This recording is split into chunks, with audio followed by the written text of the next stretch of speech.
कहानी। पहली मुलाकात से हमेशा तक अयान एक सीधा साधा लड़का था जिसे ज्यादातर लोग पढ़ाकू कहते थे। कॉलेज की लाइब्रेरी उसका सबसे पसंदीदा ठिकाना था। वहीं उसकी पहली मुलाकात हुई सिया से। सिया बिल्कुल अयान के उलट थी, हंसमुख, बातूनी और हमेशा दोस्तों से घिरी रहती। एक दिन लाइब्रेरी में किताब लेने आई और ऊंची शेल्फ पर रखी किताब तक नहीं पहुंच पाई। अयान ने झिझकते हुए किताब निकालकर उसे दे दी। सिया ने मुस्कुराकर थैंक यू कहा। उसी मुस्कान ने अयान के दिल में जगह बना ली। धीरे धीरे दोनों की बातें बढ़ने लगी। कभी कैंटीन में कॉफी, कभी लाइब्रेरी में नोट्स शेयर करना था और कभी कॉलेज फेस्ट की तैयारियों में एक साथ समय बिताना।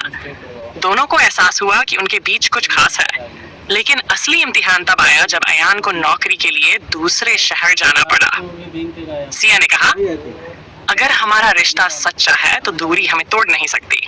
अयान ने भी वादा किया, मैं हर रोज तुम्हें याद करूंगा और जब लौटूंगा तो सबसे पहले तुम्हें गले लगाऊंगा। दोनों के बीच फोन कॉल्स, मैसेजेस और वीडियो कॉल्स ही सहारा बने। दूरी ने उन्हें और मजबूत किया। कुछ साल बाद अयान वापस आया और बिना कुछ कहे सीधे सिया के घर पहुंचा। दरवाजा खोला तो वही पुरानी मुस्कान मिली, लेकिन आंखों में खुशी के आंसू भी थे। अयान ने हाथ में रिंग पकड़ी और कहा, क्या अब हमारी कहानी हमेशा के लिए हो सकती है? सिया ने आंसू पोंछते हुए हाँ कहा और दोनों गले लग गए। उनकी कहानी यहीं खत्म नहीं हुई दरअसल, बल्कि यहीं से शुरू हुई एक नई जिंदगी। पहली मुलाकात से हमेशा तक अयान और सिया की जिंदगी अब एक नए मोड़ पर थी। अयान नौकरी से लौट आया था और सिया से मिलने के बाद उसने महसूस किया कि दूरी ने उनके प्यार को कम नहीं किया, बल्कि और गहरा कर दिया। लेकिन जिंदगी हमेशा आसान नहीं होती। अयान के परिवार वाले चाहते थे कि वह अपने शहर की किसी अमीर लड़की से शादी करे। उन्हें लगता था कि सिया उनकी हैसियत की लड़की नहीं है। दूसरी तरफ सिया का परिवार भी बहुत सख्त था। उनकी सोच थी कि लड़कियां सिर्फ घर संभालने के लिए बनी हैं। एक दिन अयान ने हिम्मत करके अपने पापा से कहा, पापा, मैं किसी और से शादी नहीं कर सकता। सिया मेरी जिंदगी है, अगर वो नहीं तो कोई और नहीं। पापा गुस्से में बोले, अयान, तुम पढ़ाई में होशियार हो, नौकरी अच्छी मिली है। हम चाहते हैं कि तुम्हारी शादी ऐसी लड़की से हो जो हमारे बराबरी की हो। वो लड़की तुम्हारे लिए ठीक नहीं है। अयान की आंखों में आंसू थे, लेकिन उसने ठान लिया था कि प्यार को हारने नहीं देगा। सिया की तरफ भी हालात आसान नहीं थे। उसके पापा ने साफ कह दिया था, बेटी, वो लड़का हमारे लिए अजनबी है। हमें अपनी इज्जत प्यारी है। तुम इस बारे में फिर कभी बात मत करना। उस रात सिया अकेली अपने कमरे में बैठकर रोती रही।